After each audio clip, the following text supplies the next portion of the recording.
Welcome to A1R Psychic Radio. You're here on Moonstruck TV with Amanda Hall Psychic, all the way from the Gold Coast here in Australia, where we've got a very crisp spring morning here. So I hope wherever you are in this amazing planet of ours, you're enjoying your day, enjoying your week, enjoying your year. But we have to open the show again with, I'd like everybody to just take a little minute to sort of concentrate on the people in the Bahamas and what they're going through with this, hurricane that's, already borne down on their part of the world and is heading towards the Florida coast and the Carolinas in the USA. I can honestly say, we call them cyclones here in Australia, living in a cyclone area, I can really understand and sympathise what they're going through.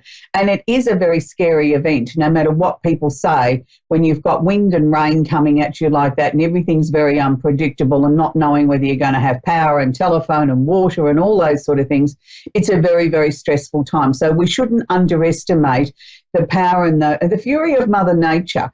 I think in her way is sort of trying to tell us all that we need to take better care of the planet and we need to be more conscious of what we are doing as individuals. It's all well and easy to blame it on politicians and the people that lead the world and sort of say it's their problem, but it's our problem too. It's each and every one of us can do a tiny bit more to save the planet and to hopefully slow down some of these very tragic weather events that seem to be happening all too often. Anyway, let's get on with the show. This week we've got the Simply Tarot card of the week, which is the Five of Pentacles. Now, the Five of Pentacles is an ambiguous card because the first part of this card sort of says that it's delays in money. And it's sort of like, you need to be very focused on your monetary situation. There may be some delays with payments hitting your bank account, things like that. But the secondary meaning of this card is finally coming in from the cold. So if you feel that you've been out in the wilderness there, that, there's been issues and situations that you haven't been able to quite bring to fruition or to sort out, this is the card that's going to change that. So even though it can be a delay in money or monies that are owed to you, and the secondary meaning is, though, finally we're getting out of that rut that we've been in for a while. And I'm sure a lot of people can relate to that. And particularly at this time of the year where we have the change of seasons here in the Southern Hemisphere, we've just headed into spring and we're heading into our warmer time of the year. And for our darling friends and family in the Northern Hemisphere, I know you're heading into your fall and your autumn seasons where the weather's starting to change and get cooler and the leaves are starting to fall off the tree. So it's a time of contemplation and sort of looking at what we really want to bring and change in our lives at the moment. So that's a very apt card, I think, this week for that. So it takes me on to the candle of the week. I'm going to shake things up a little bit this week. And let's go with the candle of the week this week. And I've chosen passion this week because I think with the change of the seasons, I think we can all become a little bit complacent about what it is that we're passionate about. What are we trying to bring into our lives? What are we trying to sort of manifest or fulfill in our lives? And I think passion really sort of denotes that. It doesn't always mean passion as in romance. It's the things that we're passionate about in our lives. And I know for me, I sort of get to this Virgo time of the year and I sort of want to automatically sort of slow down a little bit and just sort of focus on my physical health and look at what I'm putting into my mouth as far as, is it nutritious? Is there something I can do to change? Is it time to go and have that medical checkup? All the things that Virgo represents. So this is a perfect candle to be burning at that time of the year. So let's reignite our passion in something in our lives and sort of start to sort of head towards the end of the year and making sure we've crossed off as many things as we can on that list we started at the beginning of the year with our New Year's resolutions and the things that we were sort of hoping to achieve. So if you want to work with the passion candle this week, can I suggest write down 3 things that you want to bring into your life, things that you're working on, things that you want to throw some more passion behind. And maybe it's time to release 3 things that were on your list that maybe are now completed, and you can sort of turn around and say, well, I've achieved that in a very positive way. So for those of you that don't have a big area and you might want to burn a little candle, we have this gift box set. This week I've made up of 3 passion candles, but you can choose any one of the 28 candles in our range and make up a lovely gift box for yourself just to treat yourself at this time of the year. These little candles will burn for approximately 15 hours. They work in the same way. You light the candle, have it going for, between 15 minutes to 2 hours a day with what your intent, purpose and direction is, and that will sort of help to bring some more passion into your life. For those of you that don't want to work with a candle but still want to work with the passion wax, can I suggest a melt warmer from your department store? Quite inexpensive, 2 teaspoons of wax, when you start off, write your list, pop it underneath your melt warmer as well. You can leave your melt warmer going all day in the home or the office, and that's the beauty of melt warmers. You still get the actual effect of the candle, but you in a much safer environment, particularly if you've got little children or pets and things like that, or if you're like us heading into summer, you'll be firing up the air conditioner and the fans soon. You may not necessarily want to work with a candle. So that's our candle of the week this week. So we've got some big stuff happening astrologically this week. And before we get on to what's happening astrologically, I want to talk about our famous person this week. As we've been working our way around the zodiac, and I've been working with famous actors and actresses, and I've tried to try and keep this series as interesting and as diverse as I possibly can, with bringing in some people from the past, people that we know very well, plus bringing in some of our soapy stars and some of the series that are current in the television landscape at the moment. And this week I'm really excited to talk about one of the actresses that I think has taken the world by storm, and probably even in her way of looking at things, probably thought, wow, I didn't really expect this to happen, because she's not the stereotype glamour plus size zero Hollywood babe that most people tend to think of. People that become hugely successful and do well in film and television have to be this particular size and this particular look. She's certainly not unattractive. And I'm talking about the one and only Chrissy Metz. Now, for those of you that are not familiar with who I'm talking about, I'm sure most of you around the world have watched the amazing series called This Is Us, with the 3 30-something pluses, you know, going through the different stages of their lives. You know, they started out to be triplets, it ended up twins, and then we ended up with triplets again in an unusual sort of combination. And I know in the US they're just starting their season 4 there. Here in Australia we're waiting with bated breath. But Chrissy Metz is a larger lady, and she's brought to, I think, the industry to show young women that it doesn't matter what size or package that you come in, you can still be successful. As long as you're comfortable with who you are in your own skin, the world is your oyster. And Chrissy certainly has won many, many industry awards, even right from the very beginning. When she started, she won a youth award. So, you know, it's an amazing accomplishment for a young woman who isn't even 40 yet to have achieved so much. And to become such a role model, I think, for young people to see that not everything is the stereotype. You know, the world is made up of many different shapes, sizes, colours, ideas, and we can perceive and look at people and have a different understanding. I think that not everybody comes in this very petite package, that beautiful, very talented people can come in a much larger package. So I take my hat off to Chrissy Metz, because I think she's done an amazing job with reinstating the fact that women should have some curves. We don't need to be straight up and down like pieces of board. So that takes me on now to our astrology segment for the week. And this week it is, again, a big week. We've got so much emphasis with 4 planets sitting in Virgo at the moment, and it is the Virgo time of the year. So we've got Mars, the planet of action, is holding hands or conjunct the planet of communication, Mercury. And we often talk about Mercury on this show, about how Mercury governs our lives. We all use some form of communication every single day. Holding hands or conjunct with the Sun, which is where we get our astrological signs from for the month. And the Sun is also holding hands or conjunct Venus, the planet of love and affection. So those 4 planets are sitting in Virgo.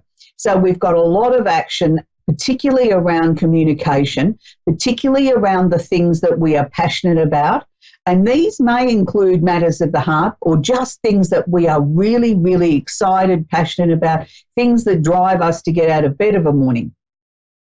So what does this mean when they're all sitting in Virgo? So when we look at the Virgo layer is asking us to slow down a little bit. It's asking us to look at our physical health. It's also asking us to look at our diet, our health, our lifestyle, what are we getting enough sleep? Are we getting enough exercise? Is it time that we need to make some changes in our life? Do we need to look at a different exercise program? Do we need to look at removing toxic people from our lives?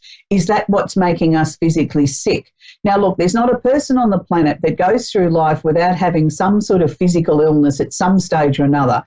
And I know there's a lot of schools of thought about what we think and how we think influences our physical health. I'm not saying that that's not correct. I'm just saying that there's a number of factors that bring in that. But one of the big things I think that we tend to overlook is family history or family genetic health history.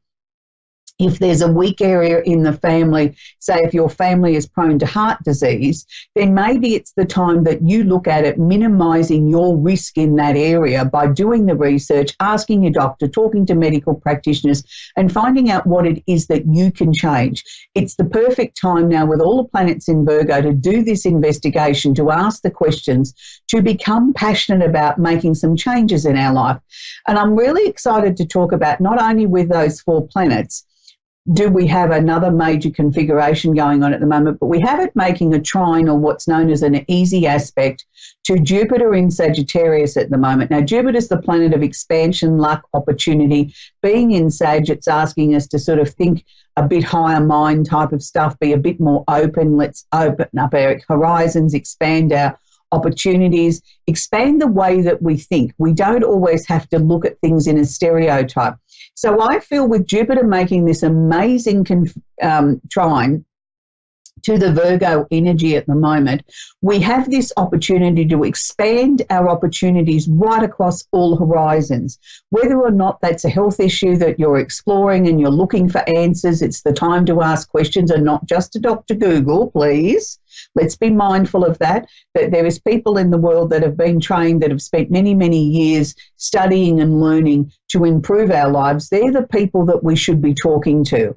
And, you know, sitting down with a list and sort of saying, these are my concerns, or this is what I feel, or this is how I'm feeling. Is there something else that I can be doing that can improve my life? And it's interesting because I think there's far too much emphasis on body type or body shape, or being a certain size to fit into a certain look. If we all aimed towards better health and looking after ourselves in the name of better health, then maybe we would have a better society of people where people will be more in control of their lives, much happier. We'd possibly have a reduction in mental health issues because people are feeding themselves correctly, giving their body enough nutrition and the best possible chance of being able to overcome any emotional issues that they might have. Plus, we'd also improve our physical health and well-being. And I know for many of you out there, you say, oh, I can't do this and I can't do that because my work hours are really frantic and crazy and family life and this, that and the other. But can I just share a little secret with you? We only get one shot at us. We only get one shot at looking after us and treating our body like a temple. So if you've got a crazy work life and got lots of things to do like most of us do in our lives, then look at sort of scheduling in. And it's something I learned from a very dear friend of mine, that you take your diary and you actually put in there your exercise time. You put it in as an appointment. It's not something that you do if you get around to it. It's something that you actually schedule in your day. Like, you know, we schedule time to stop and eat and have a shower. Well, then we need to schedule time to spend some time for us. And whether that is in the form of exercise or even scheduling in 15 minutes to just still your mind and do some meditation. If you put it in the diary or in the planner, then it's in concrete, isn't it? And we're more likely to achieve it. So we're going to take our first call, which is Jessica in Moses Lake in Washington. Are you there, Jessica? Hello, Jessica. Hello. How are you, Jessica? How can I help you today, sweetie? Do you have a question for me? I was just wondering about my mother. My mother passed away about 4 years ago. Right. And I feel like she's been trying to maybe contact me, or you know, like certain songs will come on the radio, or when I go to the library, certain books just pop out to me that happen to be books that she read. Just wondering if maybe she's trying to get a hold of me. Jessica, it's really, really interesting because when we see these signs from people that have passed over that we've loved and, you know, were very important to us, we all tend to think that they're trying to come through with this amazing, heartfelt message that it's of some great significance that, you know, if I don't know, work out what the puzzle is, or this message they're trying to share with me, that my life will never move forward or will never be complete. Most of the time, Jessica, what they're trying to do, and your mum's no exception to this rule, is she's just trying to let you know she's there. She's okay. She's pleased that she can sort of reach you, that you acknowledge the fact that she's there. And this is why they do things that we can relate to, like a song on the radio that comes on randomly and all of a sudden that was mum's favourite song, or it was a song we used to sing in the car when we were going on a trip. You go to the library and books that mum read almost illuminated on the bookshelf. You know, there's 1,000 books there, but this one particular title jumps out at you. And that's mum's way of just connecting with you. It doesn't necessarily mean she's got some terrific message that she wants to share with you, because what she's sort of saying to me is that she just wanted you to know she's still here. She hasn't left you. She might have left the earthly plane, but she hasn't actually left you. Do you have a brother? I do have a brother. Because she was showing me a young man as well to the side of you, which I assumed was your brother. She was just saying that he doesn't share that sort of same belief as you, that mum can come through, does he? No. No, she's saying that's okay. You know, you can sort of keep talking about it. You know, he's never going to admit that he agrees with you, but deep down he finds it very comforting when you say that, you know, I was driving along in the car and I heard mum's favourite song or whatever. It gives him a nice, warm, fuzzy feeling. Not everybody has the same belief when it comes to, you know, agreeing with the fact that there is an afterlife or whatever. And there's no right or wrong answer for any of this, Jessica. It's what you believe in individually, and what works for you is the most important thing. Mum's also sharing with me that there were some question marks around her passing. Did you question whether there'd been enough done for her? Yeah, I just really felt like she didn't pass in peace. There was a lot of animosity and anger in the family, and she heard it before she passed, and I felt like she just didn't go in peace. Well, she's telling me she did go in peace, and she's telling me that it's not your responsibility to take on board everybody else's emotional issues or their behaviour at that time. She did pass in peace. And she's telling me that she was here longer than what she should have been. Her departure time should have been about 3 months earlier, so she actually had some extra time to spend with you all. But I know that she loves you and she's with you all the time, and just acknowledge it when you hear that song on the radio or the book jumps out at you at the library. Just say, even if it's in your mind, hello, Mum, I still love you and I miss you and I'm so pleased you're here with me today. That's all she wants to do, is just let you know she's okay. Okay. Okay, Jessica, that's where we're going to leave Jessica now. We're going to go to John in Birmingham in England, UK. Are you there, John? I am indeed, yeah. Do you have a question I can work with, please, John? Yeah, I was just wondering if me and my partner who recently broke up will get back together. Mm-hmm. So you just had a recent relationship break, is that what you're saying, John? Yeah.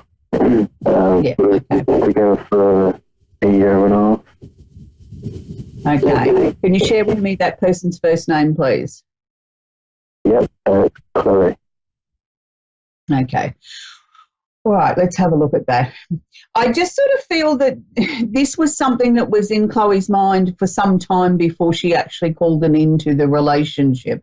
Would it be fair to say for about 6 or 8 weeks before the actual relationship broke up that you felt things weren't as comfortable as they had been previously, as if she was more distant, she was sort of not communicating with you quite the same way she was prior to that?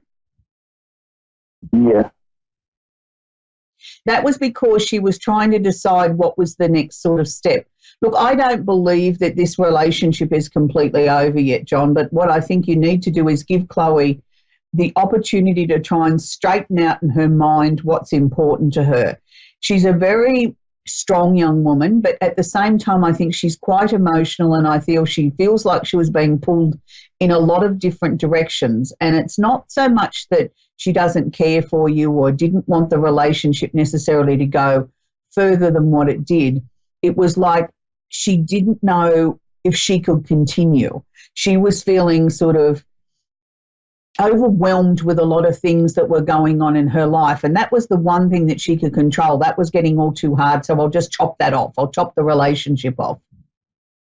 And that may not necessarily have been the right thing to do, but at the time, Chloe thought it was the right thing to do. Look, I feel you're going to hear from her again in the next month. And I feel when she does come back towards you, it's sort of not necessarily let's sit down and talk about getting back together again. It's like I've got something I need to get off my chest. It's something I need to say to you. Now, even if what she's got to say to you isn't exactly positive to begin with, I don't want you to lose hope. At least she's reached out to you, and I think that'll be the start of the two of you reestablishing this relationship together again on a much more positive footing than what you did before. And that's a good thing, John, because I think both of you came into this relationship, dare I say, with some emotional baggage that needed to be sorted from previous situations. So it wasn't necessarily a nice, clean, fresh slate for this relationship to start, where this next time I feel it will be. So do you know much about her past? Yeah, sorry. So do you know about, the person that really severely hurt her, that she felt abandoned by? Was that a previous relationship? Yeah, she's with another chap for a year and a half, and apparently he used to lock her in the bedroom and stuff, and he had cheated on her a few times. Before. Yeah, I feel it's connected to that, but I also want to take it much further back. I want to go back into her childhood, because I feel there's a real issue there of never feeling secure, or every time I allowed myself to feel secure, something changed, something happened, somebody let me down or left or died or whatever. So she struggles with this ability to trust the people that are the closest to her in her life, and even to trust her own judgment. So I think these are things that when you do get that opportunity to talk with her again, and we start to sort of build a solid foundation for the future with you two moving forward, these are the things that will come up. Now you've got some sort of understanding of how to probably best cope with this, that, you can encourage her to talk about it and encourage her to believe that she's in a safe situation with you. You're not going to abandon her. You're not going to cheat on her. All you want to do is love her and sort of build a future with her. You feel very connected to her. And I know she feels connected to you too. And I know it sounds a peculiar thing to say when I say that this next statement, but I think she was getting too close to you, and that frightened her. And that was one of the reasons why she called an end to it, and she started to pull away from you, because she was frightened of how good the relationship was, that maybe it wasn't sustainable, so I better get out of it now. And I know that sounds peculiar, but sometimes that's how people look at things, because they have been so severely hurt in the past. Look, I think by the end of the year, John, I think you and Chloe are back to being on a very solid foundation, heading towards 2020 in a very nice position as far as the relationship's concerned. And I really do believe that this relationship has the potential to go all the distance, to become a very permanent, committed relationship. Oh, okay. Okay. All right, well, that's where we'll leave it with you, John. So it's been an interesting week astrologically around the world. So for those of you that have had a few trials and tribulations, you can blame it on all the planets sitting in Virgo, as we were talking about earlier. And it is that time to sort of really become introspective and pull everything apart. And one of the first things I learned in astrology when I was first learning many moons ago now, was I learned the little ditty saying called nitpicky Virgo. And I think that's very apt even to today. When we've got so many planets sitting in Virgo, we do need to be a little bit nitpicky about what's happening in our lives. Pull everything apart, go back to the beginning, look at it again and again and again and again. And, until we find answers. And sometimes the answer is there is no answers.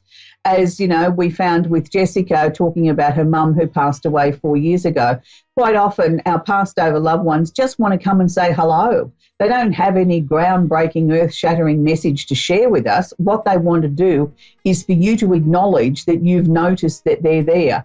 And it can be as simple as a song on the radio or a couple of lines on something on the television, or a book jumping out at you at the library, or a street sign and you have that second look and it didn't say what you thought it said the first time.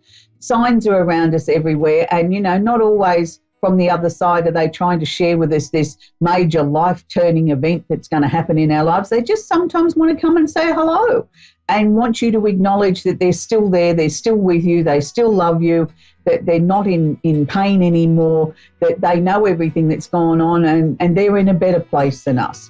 So until next week, I hope that you enjoy this time with all the planetary action in Virgo. I hope you're kind to each other, but let's keep people in our thoughts and our prayers that are in that hurricane zone. Let's hope that there's no more lives lost. I mean, we can always rebuild houses and businesses, but we can't rebuild lives. So until next week, bye for now.